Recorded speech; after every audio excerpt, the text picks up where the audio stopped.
welcome to Behind the Story, where we find out the story behind your favorite story. I'm Naomi Craig, author of biblical fiction and also a host for Biblical Fiction Aficionados over on Facebook. I am joined today by the lovely and talented writing duo for Ahoti, Tamar, A Story of Tamar, and that is Eva Marie Everson and Miriam Feinberg Vamosh. Welcome to Behind the Story, ladies. Thank you, You. Naomi. Thanks for having me. Us. We're so glad it was able to work out. Last time I interviewed Eva Marie and Miriam was kind enough to get up in the middle of the night and and join us from Right. Israel. So worked out a little bit better this time with being United States. So what are you in the States for, Miriam?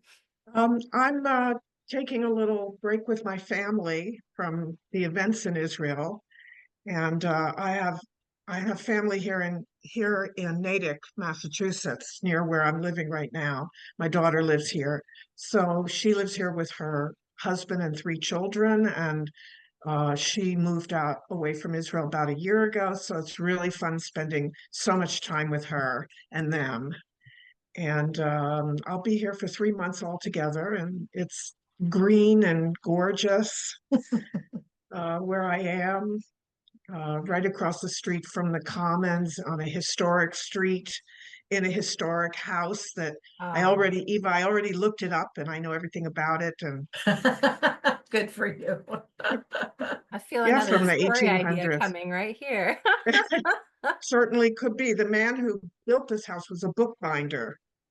Oh, how about Yep. that? So Very cool. Yeah. And Eva Marie, where are you joining us from? I am in Central Florida, where I've been held prisoner of war for about 30 years. And a little over 30 years now. Left my home in Georgia. And gosh, it sounds like a song, headed for the Frisco Bay. I think isn't that the way it goes? wow.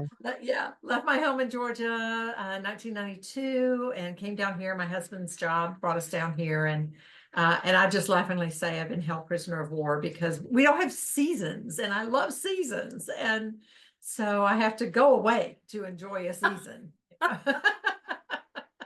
That's funny. I feel you on that. I'm originally from the Phoenix, Arizona area, and I'm up in a little bit higher elevation in Arizona now. But so I get some seasons. They're partial, Yes. but it's Yes. definitely an improvement from Phoenix. So I guess I understand you on that one. I go up to Cottonwood about every other year, and Oh, then do you? up into Sedona, Yeah. and that area is so gorgeous. And but this past spring, I went and I said this will probably be my last trip that I can make. So always on business, but I said this is probably going to be my last trip. So it's a hard trip. It's a really hard trip to fly from here. It's 5 hours. And then it's a 3 hour shuttle sometimes, because of picking Up to people up, et cetera, to get up into Cottonwood and Sedona and all that. So I'm getting older. It's like I just can't keep doing In this. Israel, you only have to drive an hour to go from one of our 8 climate zones. Right. And we only have 2 seasons, the rainy season and the dry season. Yeah. And But if you I have were in Israel, snow. You have yes, some snow. places. Yeah. And if I were in Israel right now, I'd be seeing the first blossoming of a flower called the sea squill, which is it's the fall flower. Otherwise, you'd never know it was fall, but the sea squill knows and pops up. It's very beautiful. Love that. And the little kids have a song that they sing. They learn in nursery school, Hatzav Hatzav Mivaser Hatzav Hastav, which is a rhyme, and it means sea squill, the fall is on its way. Oh, Yeah, Love that. that's it. No turning Yeah. of the leaves, nothing dramatic. No, Yeah. but it's there. yeah. Yeah. Yeah, Arizona has up further, a little bit further north than Sedona. There's actually a world-renowned snow resorts and stuff. So Yeah. Isn't that crazy? Arizona has some of Like that that, very like that, except a much easier trip. yeah. Yeah. Yes. Yes. Yeah. Yeah. So very good. Well, for those who aren't familiar with you ladies, each of you tell me who about yourself and what you write. So I'll start then. I'm Miriam Feinberg Vamosh, and I was born in New Jersey, but I've been living in Israel for a long, long time, since I was a teenager. Yeah. And I did a year of high school here, and I loved it so much that I decided to come back and stay after I graduated high school in New Jersey. And the year of high school I did was with the Anglican Church School, an old mission school on Prophet Street in Jerusalem. And that was where I learned to love the New Testament. They had people from all over the world, kids from all over the world, and they were very respectful of all the religions. But one of our classes was in New Testament, and Miss Bradnack, an old time Middle Eastern missionary lady, she made sure we knew our P's and Q's. And from then on, I loved the New Testament as much as the Hebrew Bible that my own tradition comes from. So I ended up being a tour educator, a tour guide for many years, specializing in Christian pilgrimage. And that's how I met Eva. And I know Eva's going to want to talk about that. And in the last 2 decades, I've been focusing on my writing. I published a series on daily life in Bible times, and a first novel, The Scroll, and 2 books with Eva. And so I spend my time nowadays uh, writing and translating for academics, archaeologists, and historians. And I should say, 2 wonderful daughters and sons-in-law, and 5 grandchildren. And we lost my husband, Art, last year. I'm so sorry. Sweetest guy. Yeah. He was precious. Yes. I met Miriam in 2002, 2001, 2002, in that area. I was writing articles for crosswalk.com. And I'd already had a couple of books out, but started writing for them. And they asked me if I wanted to go to Israel on a journalist tour. And I said, yeah, well, initially I said no. And the reason was Really? because I was in New York City on 9/11, and this was not too long after 9/11. And I just didn't think I could put my mother through another, like, oh, and now I'm going to Israel. No. But my husband convinced me that this was the right path for me. And I laughingly say, and then he took out more life insurance on me and sent me across the big pond. Yeah, it was true. I said yes to the Ministry of Tourism, Israeli Ministry of Tourism. I said yes. We went out and bought bigger luggage. My husband increased my life insurance. Those 2 things happened on the same day. But met Miriam, and we just became fast friends. And over the course of the years, wrote Reflections of God's Holy Land, a personal journey through Israel. Went back to Israel. We wrote that together, the 2 of us, as a Jewish woman and a Christian woman, traveling the land together. It was very well received, won a lot of awards. We were very proud of that book. It was written for Thomas Nelson. And then we just, we're doing our own thing, but we've stayed such good friends throughout all of this. I'm the CEO of Word Weavers International, which is an international group of writers. We have approximately 12 to 1,500 members globally, and that takes up the majority of my day. And also the director of Florida Christian Writers Conference, and kind of have my toes dipped in those waters in other writers' conferences and things like that. But predominantly, I write Southern fiction because I'm a Georgia girl, Georgia peach. And so when Miriam came to me with this project and said, could you help me with this? I thought, well, it's Southern Israel, so we'll go with that. It counts. It counts. And great. I am also married. We have 3 children and 9 grandchildren. One was just born the end of last year. Yeah. Very good. Well, the book that you have written is making a big splash in the big biblical fiction community. Mhm. Ahoti, a story of Tamar, ravaged by one brother, silenced and betrayed by another, and abandoned by her father.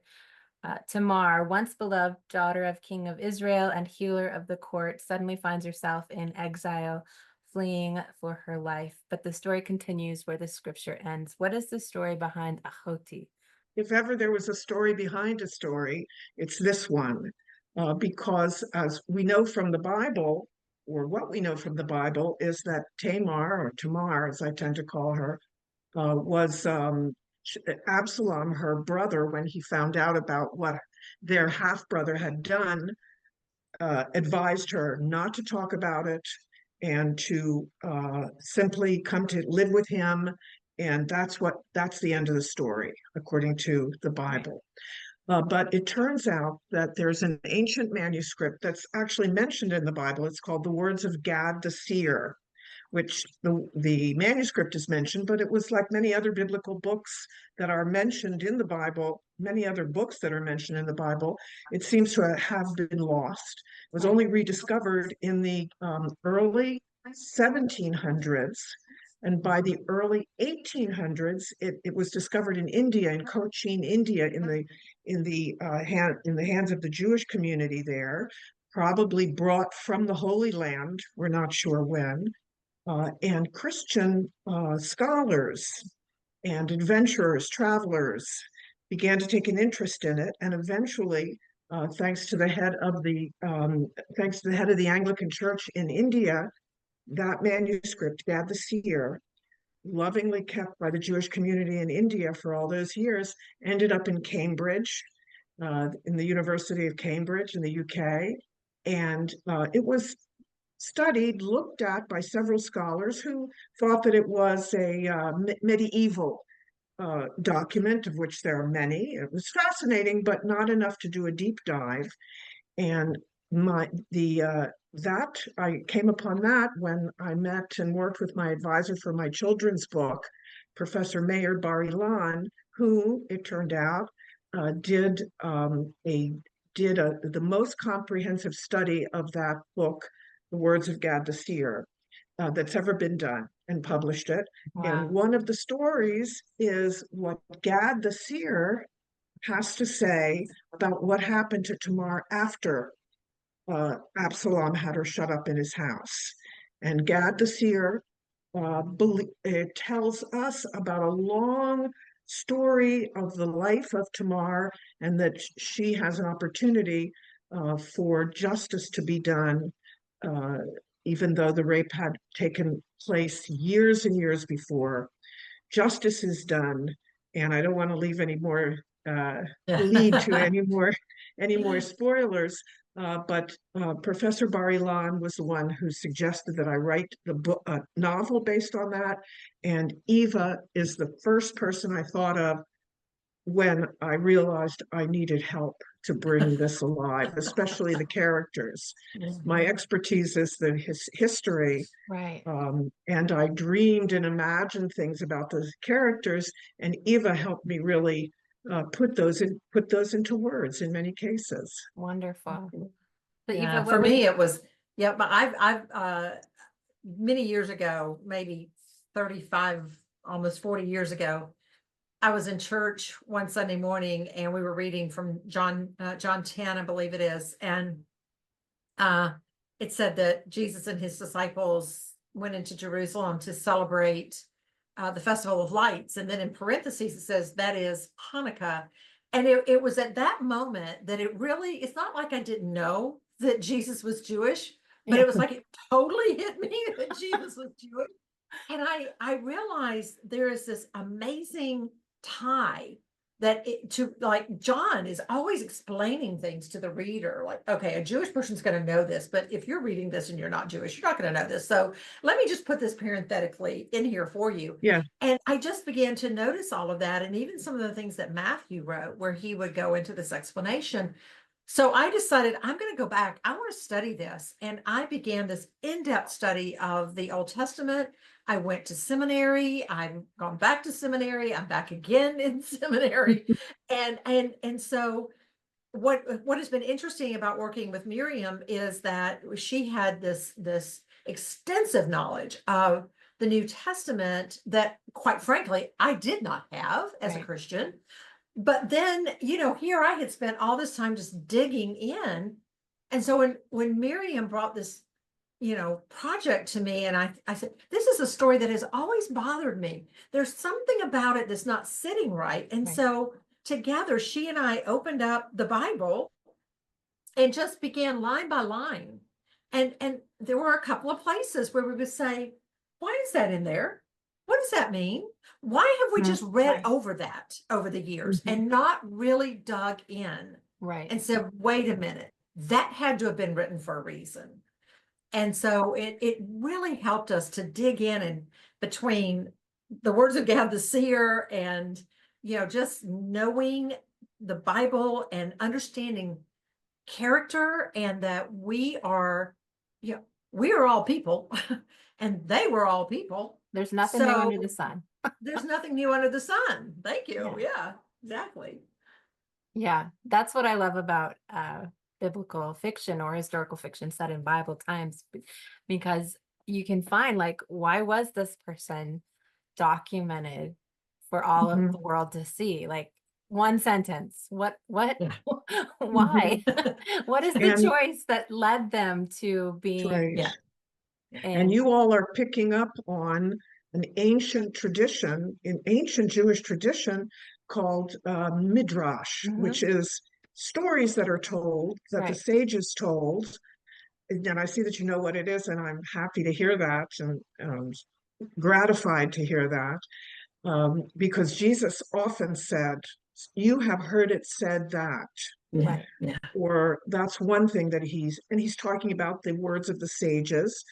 The other thing are the parables that Jesus told are also a form of midrash, Mhm. and some of the plot in the book comes from the midrash. For a whole, as you said, they asked why it was there. So the sages asked, why did it say that the wise woman of Abel went back to the people to ask them what to do, I guess, about the renegade?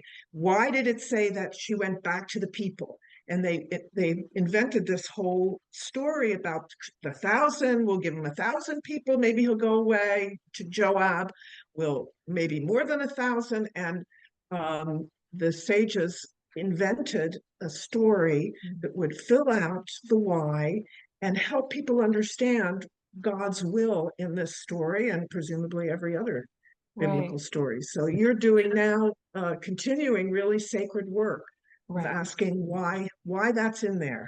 Yeah, and I know you ladies, as well as the biblical authors that I know, are very careful to look Mm, at what the scripture says and to look at what the traditions are, and not to put in our own words, but to just mm, speculate on the Yeah. outside of the one sentence. So The what mhm. ifs. Yeah. the The what what if, ifs. yeah. Yeah. What ifs? Even, when Miriam contacted me and she said, I'm looking at this whole timeline thing.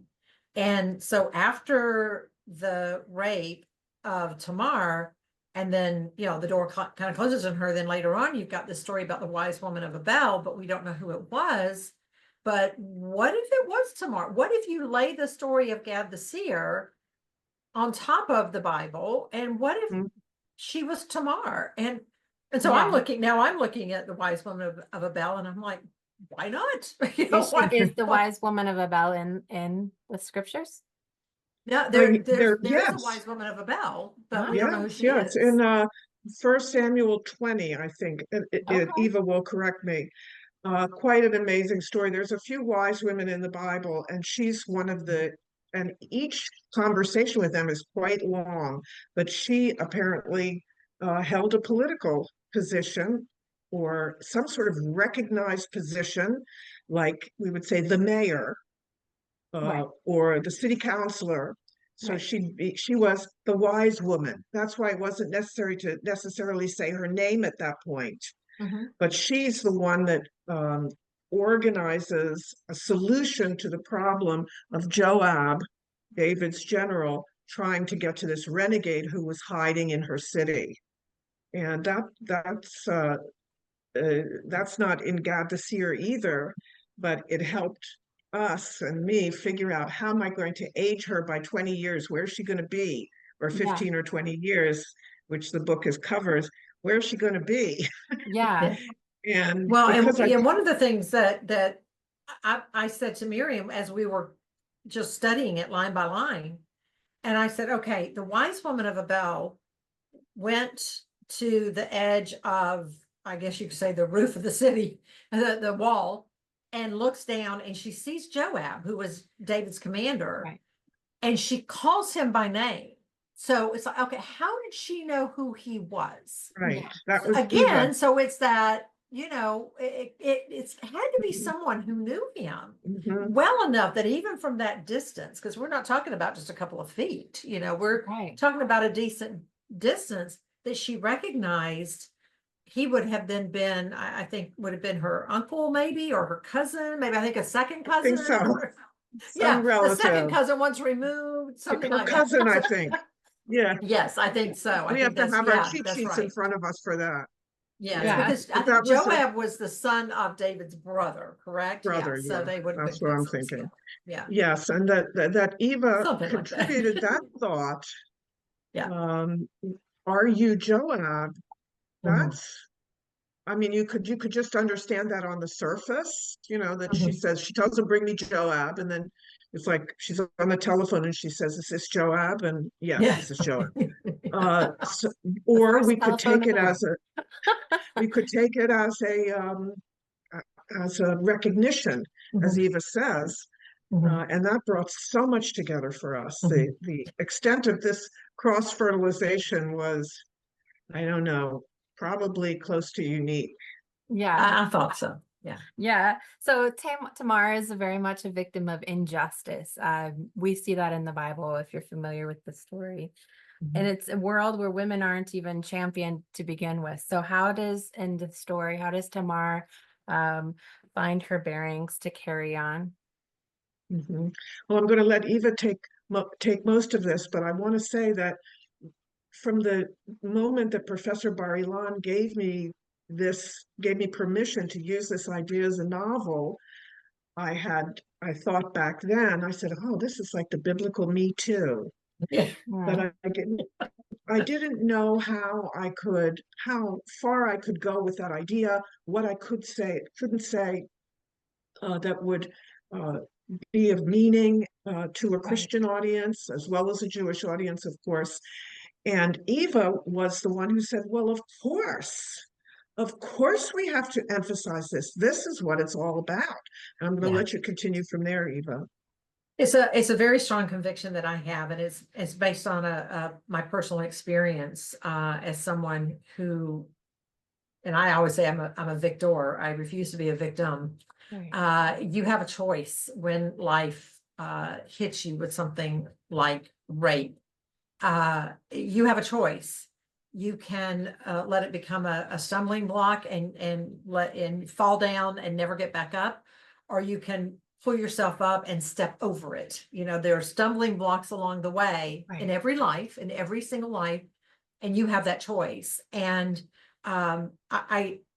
when I have counseled young women and women who, like me, have gone through that experience, one of the things that I reiterate is this is a moment in your life. It's a moment, and it's not your life, and you do not let it define who you are. You define who you are. You allow God to define who you are, but don't let those little things, and I'm not saying that rape is a little thing, but Right. but the little plot points of our lives to change you to the negative.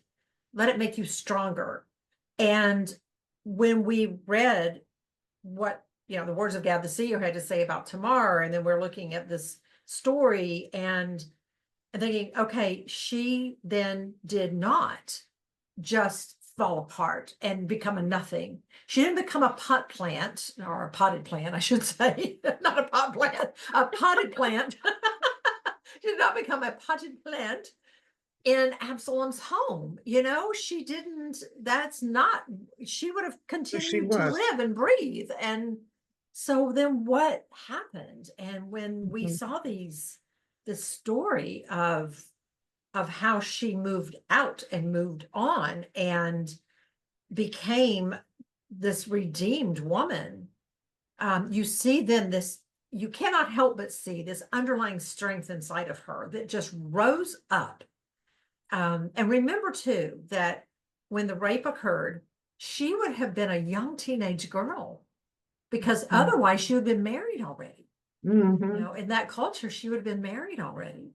So you got to let her grow up and find that inner strength. And I Mhm. hope, and I will say that not too long after the book came out, I was amazed at the number of comments that we were getting, emails that we were getting from Mhm. women who said, years of therapy did not do for me what this book did for me. Wow. Hmm. That That's a was, testimony. yeah, I love it. yeah, yeah. I love it. Well, you've been getting some pretty amazing reviews. Amazon, Cindy says, a wonderful tale of the life of Tamar, beautifully written. The writer quickly catches you in her snare to devour the entire book. I highly recommend this read. And Melissa says, thank you, Eva Marie and Miriam, for a beautifully written tale, taking me back in time, 3,000 plus years, so vividly, and then to return today, where women are still experiencing the same kind of struggles. It sounds like they've met what your vision was, what God intended this story to be told. How do you read reviews? How do you feel about reviews when like this? Oh, I read them A to Z, first word to last. Yeah, Yes, I devour them. yeah. And it's a thrill in this case to see how I can't imagine anybody wouldn't read a review. I, Wouldn't Yeah, read well, their people have review. told me that they don't read reviews, and I'm like, oh, I guess I'm really insecure, and I need to know what. Yes, well, yeah. I'm insecure. I love seeing how much people love the book and what it meant to them. And of course I do. And it's a source of great joy, Right. especially in this time in my life, for on every level, things are rough. And the fact that we were able to bring the book out this year is super meaningful in terms of my own, the warm heart that it gives me. Mhm. I love it. Yeah. What about Yeah. you, Eva? Do you read reviews? Yes, and sometimes, you know, and one of the things, again, you know, as in a leadership type role, if I have a new author who contacts me and says, oh my gosh, I got a 1-star review or a 2-star review or Oh, whatever, I'm like, well, you're an author now. You know, Yeah. you are a yes, real Congratulations. writer now. Yes. Yeah. Welcome to our world. Because yes. we know Well that said. there are some people out there who they're just negative, and nothing you write is going to please them. And of course, there are times when I'm yelling at the computer, that's not what we said, you know. Right? Yeah, yeah. It doesn't But work for that's you not either, what I huh? wrote about. Yeah, I mean, I've had some pretty crazy reviews, and I'm like, what? Were you reading my book? I just was like, I don't know. Oh, But some here people just they do I that. Yeah. actually felt the opposite. There were a few sentences here and there, especially the reviews were all lovely, but and Yes. even critical reviews Mhm. about how we presented King David in all his Yeah. glory and all his everything else. I said, and some people said, well, David, we need to respect him. Of course we do. Yes. But I said, oh, she got it. Yes, Yeah. King David was a flawed individual like we all were, Mhm. Mhm. or, and not to Yeah. mention other reviews where I said, she got it. Yeah, they read it. Yeah. Yeah. Exactly. I mean, you know, like it was interesting to me. There was one review that said something about the uh almost every male was Oh, presented yeah. negatively. And in actuality, I began listing all the different men, and I was like, actually, most of the men were actually given a very positive role. Oh, But I think, and Miriam and I discussed this at length when we were working on the project, I think that anytime you say anything against King David, Sure. it's just like, Whoa, "Ooh." whoa, And whoa. yet, Hands off. yeah, I know. You can't talk about King David. Yeah, And there were times when I would say to Miriam, we got to back off just a little bit. We got, a little bit. you Yeah. know, because and one of the things that we recognized was that even though he wasn't necessarily the greatest father in the world, and you know what? The Bible says that. So if you want to get upset with someone, get upset with whoever wrote Wrote that that. David let Whoever his leaked son. that story. Yes, he let his son do whatever he wanted to do, and that these were undisciplined children. But at the same time, for Tamar, that was her daddy. He was Right. the king, and it's not like she would have been sitting in his lap 24/7, and that kind of thing. But he was still her father, and so there would have been a part of her that would have been very upset that he did not defend her. Right. But Very at the same betrayed. time, she wanted the love and respect of her father. Mhm. And that's for any of us, I think. Right. For any of us, yes. Mhm. Well, Yeah. if you No, he are, was just flawed. He was just, yeah, I mean, come on, if you read the Bible, the scriptures aren't very favorable with its actions all the time. no, So, no. With I his mean, actions all the time. And he himself in the Psalms that yes, Yeah. we attribute to King David, he Yes. repeatedly uh, describes his own failings and right. asks God to give him strength and forgiveness. And it's a good path to follow because Yes. there always Yes. is Right. there And I always think is that's Yes. where you can forgiveness. tie it in is because he did have the heart to repent and to Mhm. That's right. continue to say, That's create in me right. a clean heart, Yes, Yes. exactly. Exactly. purify my One of them. ways, Lord. Yeah. Mhm. Right. So Where, he when you look back at King Saul just made a steady decline, Right. yes, and there was never any, coming back and saying, or, really falling on his face before God and saying, I am flawed, until he thought, uh-oh, I have really messed up now. Right. And then he was yes, trying right, to, undo it, right. but it was too Time. late. Well, this has all been really great for my writer brain and also just to get to know you as well. So if you're watching this show, we'd love for you to comment. Are you a reviewer? Because you can obviously see how it encourages and also devastates. No, I'm just kidding. How much the reviews mean to us as authors. Not only does it encourage us personally, um, but it also shows us if we're going in the right direction. It also technically gets Amazon rankings to look more at the algorithm. So if you've reviewed a book, please comment below. Let us know the last book you reviewed. And then, yeah, we're going to get right back into this. So exciting news too, your audiobook was actually recorded by Yasmin Al-Bastami from The Chosen, which I love The Chosen. I think that Yeah. is biblical fiction at its finest. Yes. Um, so how did you get Yasmin on board for this? Eva. Yeah, well, Jerry Jenkins is a wonderful friend and someone who I have the utmost respect for, colleague. And so I, asked him if he would do an endorsement of the book, and he said he would be happy to, and he did. And when Paraclete saw the endorsement, they thought, well, wait a minute, Jerry is the father of Dallas, who is the creator of The Chosen. So they contacted Jerry, unbeknownst to us, and said, would you ask Dallas if he would be willing to ask one of the female actresses on his show to narrate? And Yasmin raised her hand, and I thought Love she it. did such a great job. Gracious, she did a great job. But when we got the email that Yasmin Abastami had agreed to narrate the book, I just wish I had had a camera, because I think I fell out of the chair. I just was like, what? So I said to Miriam, this is huge. This is so huge. Miriam, have you seen any of The Chosen or? Yes, and in fact, I can see why everybody loves it so much. Yeah, Yeah. And it's considered Christian right. Christian biblical Television, yeah. Yeah. television. Yeah. And I told Eva that the fact is, it's become so famous that I saw an article in one of the papers published in Israel that was entitled "Why Jews Should See the Chosen." Very cool. That So is cool. it's Yeah. it And like seems Eva, like Eva naturally, said, Jesus was Jewish, so I That's get right. Yeah. yeah.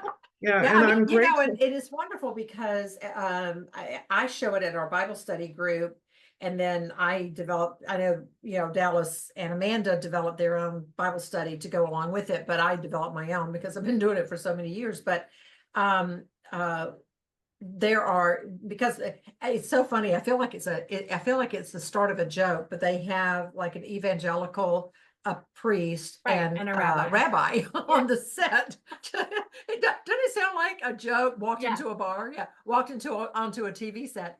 And so there are the elements of Judaism that sometimes a Christian will not quite Right. catch.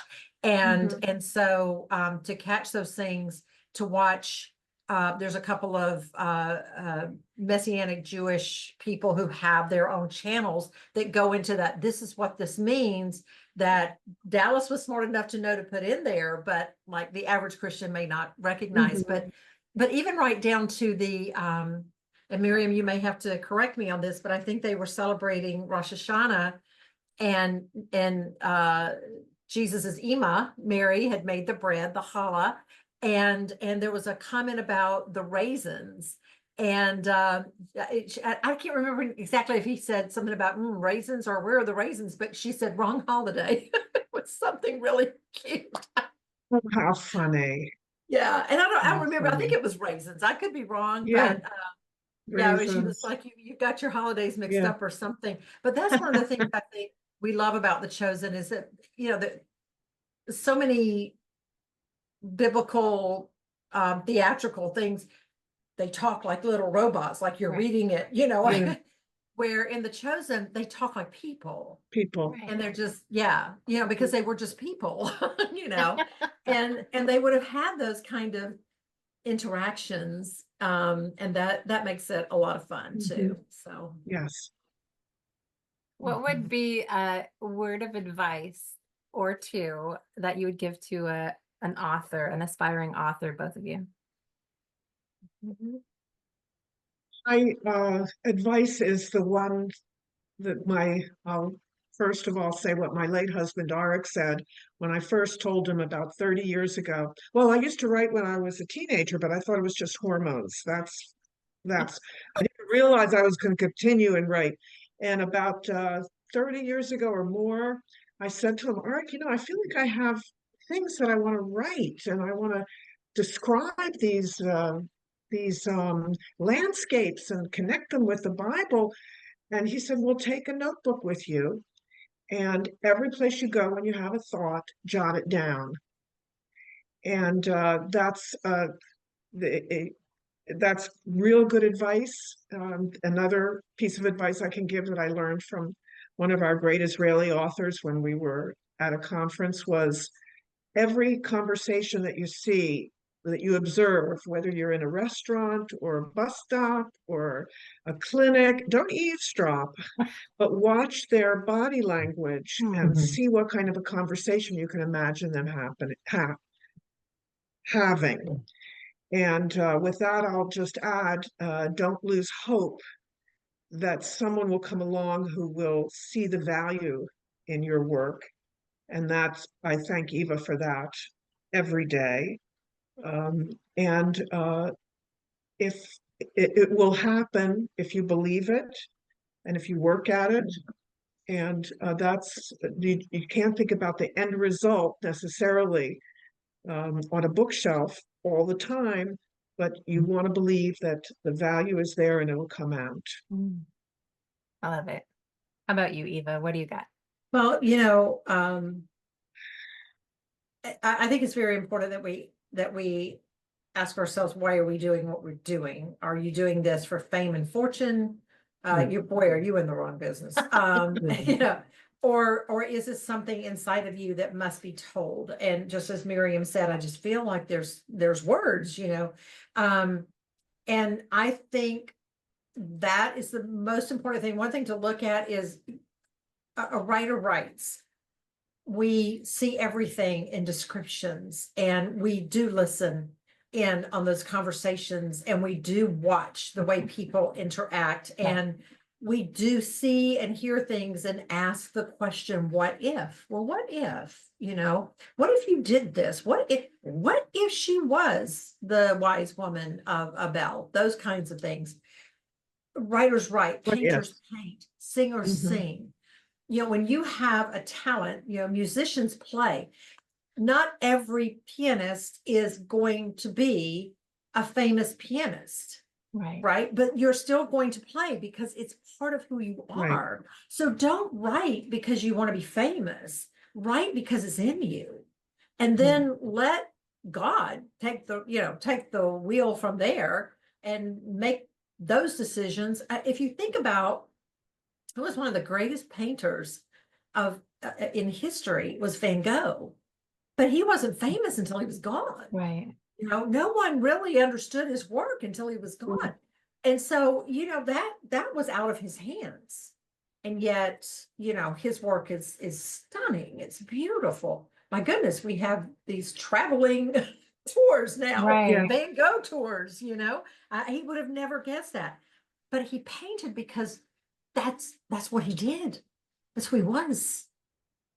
So Yeah. why? Because that's what you do. I love it. Because without the words, there's nothing. That's beautiful. It's fantastic advice for our authors who are watching this. So now I have a very serious question. If you were a kitchen appliance, which one would you be?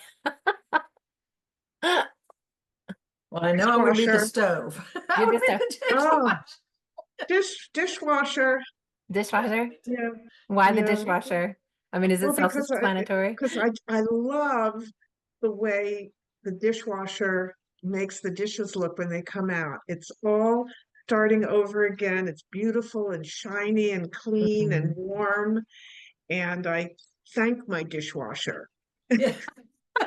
I love it. So Now yes, they'll, I would be yeah. a dishwasher. And Eva, you'd be a stove? No, I said I I wouldn't bet. be a stove. Oh, you wouldn't. No, I would not. I Oh, don't cook. I was But I I would was also be a surprised. dishwasher. Yeah. Oh, Yeah, because well, I'm just waiting for them to invent a dishwasher that also puts the dishes back up. oh So, yeah. wouldn't that be great? Or you could Come just out. keep them. You Yeah. miss the point of keeping it in the dishwasher Yeah. until you need to use it again, like my children do. Oh, okay. Oh my God. Well, Too bad you it's a shouldn't funny. even. What's the point of putting it away anyway? Right. My daughter was so funny. My youngest daughter, Jessica, she never would use a dishwasher. You don't need to use a dishwasher, just wash the dishes and all this. Well, now that she has an 11-year-old and almost almost 12-year-old and almost 1-year-old, she was like, oh my gosh, I didn't know. She just thinks it's the most wonderful thing in the world. But also, I mean, I so agree with Miriam. I love that. It makes everything goes in dirty, it comes out clean. But I actually am one of those odd people. I like to clean. I've always loved to clean. To please, yeah. Yeah, and I don't know if Miriam remembers this, but like I was at her house one time and I think we were waiting for something in the microwave or something and I just got a dishcloth and just wiped everything down. It's like innate in me. And it's not that there was anything wrong with it. It's just I'm constantly cleaning and it's just who I Yeah. am. But Yeah. I also I grew up without a dishwasher. Well, I was the dishwasher. And so, but every night after dinner, actually my mother washed, I dried and put everything away. And just those hours that I wish I could go back and that I grumbled through back in those days, but I wish I could go back and grab just one more of them of standing side by side, shoulder to shoulder, Your just mother. talking to Yeah. her, Yeah. as we're doing this little menial chore. Yes. Well, that's a precious memory now. Oh my gosh. And there's so much, just going back to the Bible for a minute with that. When our sages talked about women, one of the things they talked about frequently, and it appears in our book too, in Ahoti, that when women would stay in the courtyard all day and some would weave and some would be feeding the chickens, and they'd be taking care of the children and doing all the menial tasks, quote unquote, of the household in the courtyard. And they lived in extended families. So what Eva is describing is a tradition that's thousands of years old, and I bet in every culture. Yes. Well, there's a scripture that I love. It's 2 Kings 21:13. It says that I will stretch over Jerusalem the line of Samaria and the plummet of the house of Ahab, and I will wipe Jerusalem as a man wipeth a dish. A thing about a woman wiping a dish. I have to look that up in Hebrew. I'm going to see what that says, if it's in the third person, and whoever Yeah. translated it said, Yeah. well, I'm going to Yeah. say men, of course. Yeah. And Well, yeah, in as a fact, man wiping the dish. Yeah. So, the I next time your had husband says, I don't think that's a man's job. Oh, And you're like, yes. it's in the Bible. and I was watching in one of the museums in Israel, where they had a street of weavers on the ancient site. And so in the museum, they did a lot about weaving and explaining how it was done in the Bible and so forth. And there was a group of Israeli Ethiopian children Mm. in the museum. And I was watching their faces, and they were like, what? Confusion reigned, because the men are the main weavers in Ethiopia of cloth. Mhm. And when the guide, the school teacher or the guide was explaining about the women doing the weaving, that was something that it was strange for them. So And that's interesting. women washing dishes or a man washing dishes, I'm curious to see what that says in Hebrew. Let me What is it know. even to what? To what? To Kings? It was 21:13, Second I think. Kings. Second Kings. Kings 21:13. Okay, I'll check it out. Be fun. I think Eva, you skipped over the question altogether. You still haven't told us your kitchen appliance. I said I would be a dishwasher. Oh, you would be a Oh, dishwasher. yeah, absolutely. Yeah. That would be me, because that's Gotcha. I'm a little cleaning machine. Gotcha, I'm gotcha. constantly cleaning. Yeah. I thought you were trying to get away Can't with help something there. myself. Yeah. Well, good. What is coming next for both of you ladies? Well, I love what Eva says. You never know. And there's so many stories still to be told. For sure. I have So- really enjoyed, I'm still writing for Crosswalk, and I've really enjoyed, I started a series just because of Ahoti, that's what we can learn from the various women of the Bible. And I've written about 3 or 4 articles since, and that I just love that digging in and discovering these little stories, these little lines that you maybe have just read over and never really paid attention to. But I'm about to sign a contract on a historical novel. Now, when do you hear this? 1962. Mhm. But anything pre-Vietnam is considered historical, and it's Southern fiction. So it's already written, and I'm working on another book after that. Wow. That's not historical because it's 1973. So cross back over. Fascinating. Well, but when you think about those 50 years ago, yeah. I mean, I was graduating from high school in that era, so Mhm. yikes. Very cool. Well, where can readers find you online? My website is the same as my name, Miriam Feinberg Vamosh, and you can communicate with me on my website. I'd be happy to hear from anybody, as well as a blog that I keep about women in the Bible and other aspects of the Bible and current events. So that's for me. And we're both on, like Facebook and Oh, yeah. and Instagram and things like Of that. course, yes. Yeah, And but to Facebook, just, yes. Thank you, Eva. yeah, sure. And but just to get to my website, evamarieeversonauthor.com. Excellent. We'll have those linked in the show notes. Be sure to follow along with Eva Marie and Miriam to find out on their next upcoming book and their blogs that they're writing about. Thank you so much, ladies, for being here with me today. Thank you. We are fortunate enough to offer an audiobook. I believe it is just for US. We're trying to figure that out earlier. So for US listeners, we do have an audiobook. We will have a King Sumo link in the description.